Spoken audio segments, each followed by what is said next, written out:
Hello friends, welcome to my YouTube channel. तो चलो guys, class शुरू करते हैं। आज हमारा कोई एनसीईआरटी से रिलेटिव कोई टॉपिक नहीं है, ना क्वेश्चन आंसर। एक अलग हटके टॉपिक है, नेपोलियन बोनापार्ट विश्व इतिहास में है।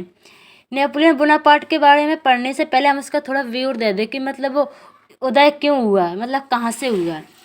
सन 1774 में जब लुई 16वें फ्रांस के ये राजा बने तो उन्होंने देखा कि मतलब वहाँ पे एक क्रांति हुई थी।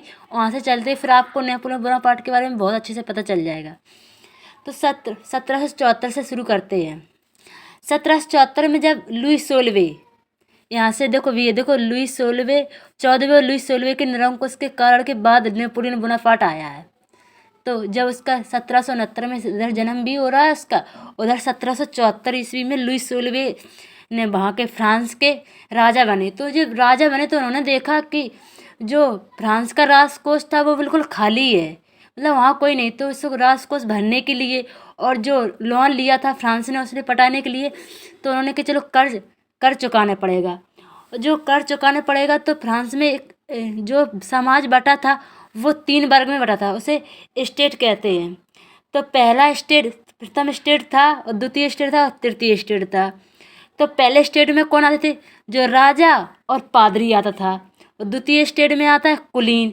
और तृतीय स्टेट में आते हैं सब जो पढ़े लिखे व्यापारी, कर्मचारी, वकील। और उसमें भी 3 स्टेट रहते थे, 3 स्टेट में थे, उसमें भी 3 वर्ग थे। पहला था बड़े व्यापारी, कर्मचारी, अदालती, वकील। और किसान और कारीगर और छोटे किसान और भूमिहीन, सब इनसे ही कर लिया करते थे। खासकर ये 2 स्टेट हैं जो पादरी लोगों का और कुलीन वर्गों का, वे भी कर लिया करते थे। जो पादरी लोग वो चर्च के होते थे, वो किसानों से टाइथ नामक, मतलब टाइथ, यहाँ से लिख के बता देती हूँ, टाइथ नामक का कर लिया करते थे यहाँ से। और जो राजा कर लिया करता था वो टाइल नामक का कर लिया करता था, वो टाइल। यहाँ आपको बताते हैं, जो पादरी लोग कर लिया करते थे वो टायत लिया करते थे। टायत टायत कर लिया करते, धार्मिक कर था। जो जो राजा नहीं लिया करता था वो पादरी लोग, चर्च या पादरी लोग लिया करते थे वो। तो पहला प्रथम स्टेटस में बटा था, स्टेटस में इसमें पादरी लोग, चर्च लोग आए। और द्वितीय में था कुलीन वर्ग, जो तृतीय में था किसान, पढ़े लिखे सब लोग। तो ये लोग ये पादरी लोग लिया करते थे। एक टाइट नामक का कर था, वो सीधा राजा लिया करता था, वो सिर्फ राज सरकार में जाता था। तब जब राजा ने देखा कि 1774 में लुई 16वें ने देखा कि यहाँ सब पूरा खाली है, तो उसने कर लगाया। तो ये जनता भड़क गई, पहले से वो कर के नीचे दबी हुई थी। तो जो तीसरे वर्ग ने, पढ़े लिखे वर्गों ने, जो किसान लोगों को भड़का के जो वो क्रांति कर दी। तो जब क्रांति कर दी तो बहुत, इस क्रांति को देखकर लुई 16वें ने सोचा कि अब देखो हमारा कुछ नहीं हो सकता, इससे अच्छे किसानों की बात मान लें। और जो किसानों की बात मान ली, फिर देखो आपको इसमें बताते हैं, एनसीईआरटी की बुक से।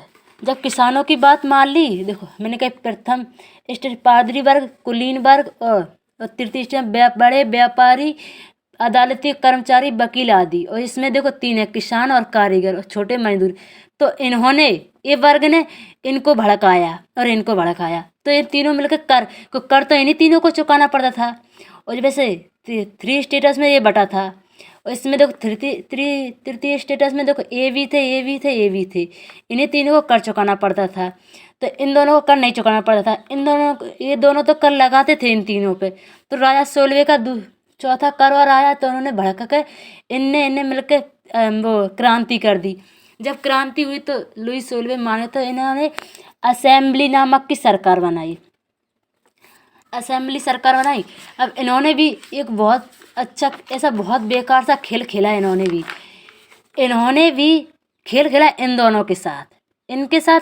इन्होंने जब क्रांति हो गई, सफल हो गई क्रांति, तो इनके हाथों में सरकार दे दी इन दोनों लोगों ने।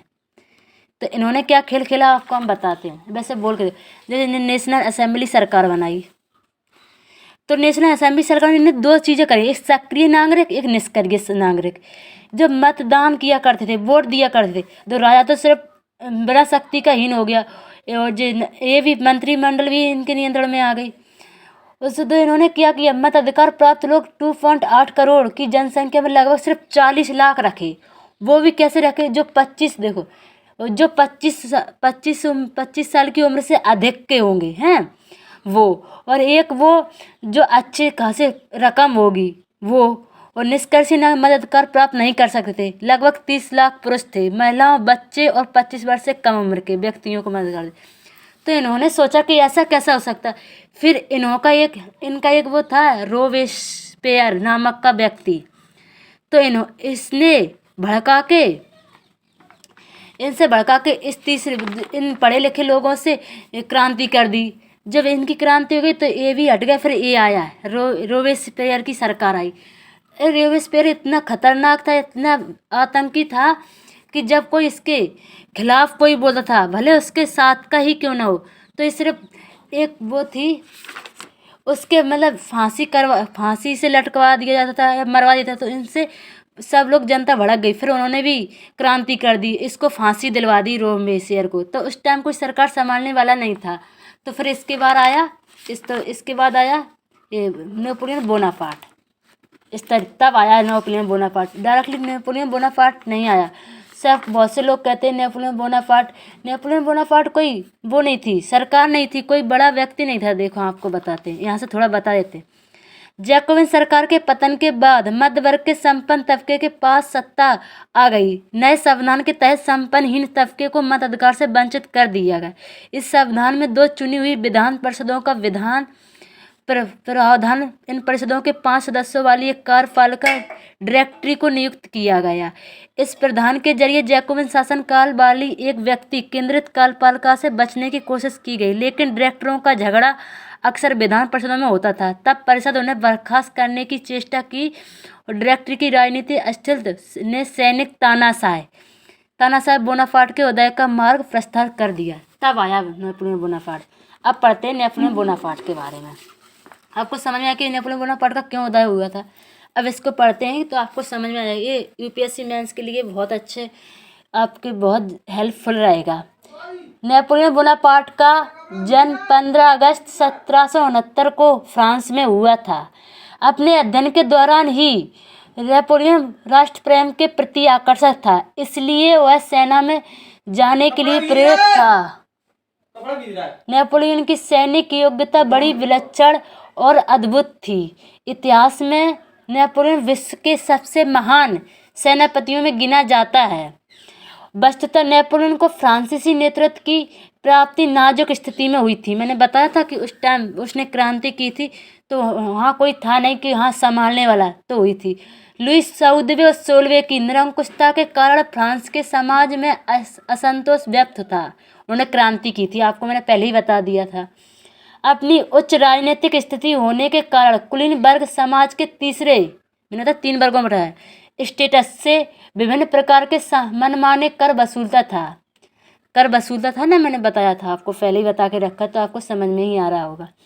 फलस्वरूप फ्रांस ने कुलीन वर्ग को विरुद्ध क्रांति कर दी थी तथा मध्य वर्ग ने इस क्रांति का नेतृत्व किया था।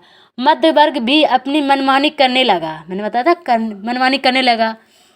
तो तीसरे स्टेटस के अनपढ़, मैंने अनपढ़ और कमजोर, मैंने आपको एक डायग्राम भी बताया था, फिर बताओ तो आपको समझ में आ जाएगा। ये देखो, किसान और छोटे कारीगर ये भी मनमानी करने लग गए। तो फिर इन लोगों ने क्रांति की। अनपढ़ और कमजोर वर्ग क्रांति कर दी थी। इस क्रांति के बाद फ्रांस में कोई नेता नहीं था जो फ्रांस को संभाल सके। उन्हीं परिस्थितियों में नेपोलियन का उदय हुआ। और नेपोलियन भी कोई बड़ा कुलीन वर्ग का नहीं था, ये भी मध्य वर्ग का ही था। इसलिए इन परिस्थितियों में नेपोलियन को क्रांति का नेतृत्व करने का व्यापक अवसर मिला। इसके अलावा नेपोलियन की वक्तृता, ओजस्वी भाषण, नेतृत्व की क्षमता, फ्रांस में स्वतंत्रता के संदर्भ में नवीन सुधारों की रूपरेखा ने उसे फ्रांसीसी राजनीतिक शक्ति का केंद्र बिंदु बना दिया।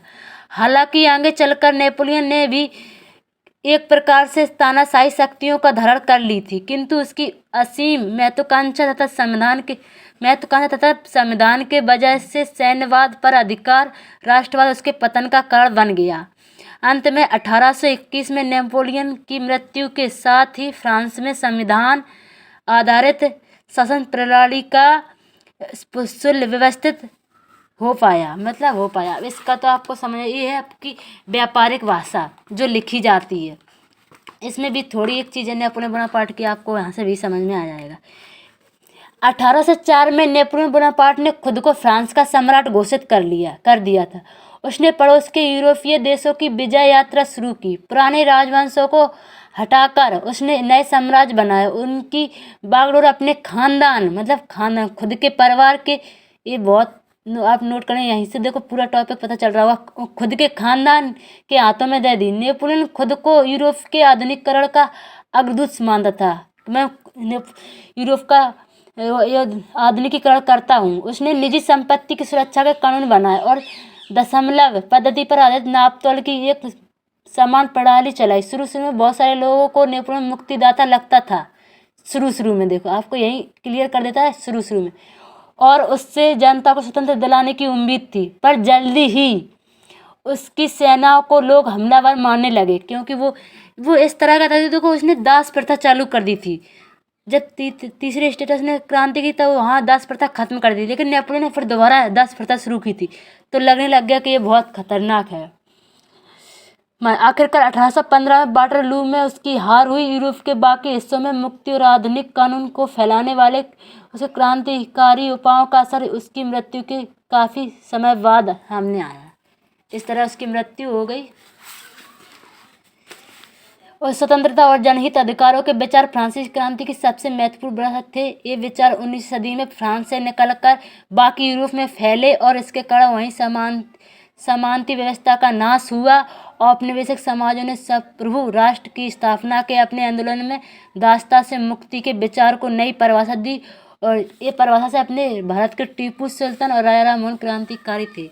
इस तरह नेपोलियन का बोनापार्ट का मैंने आपको अच्छी तरह समझ में आएगा। अगर सच में अच्छे समझ में आया तो प्लीज़ इसे शेयर, सब्सक्राइब और लाइक ज़रूर कीजिए। इसे कमेंट बॉक्स में ज़रूर लिखिए कि आपको नेपोलियन बोनापार्ट का टॉपिक कैसा लगा।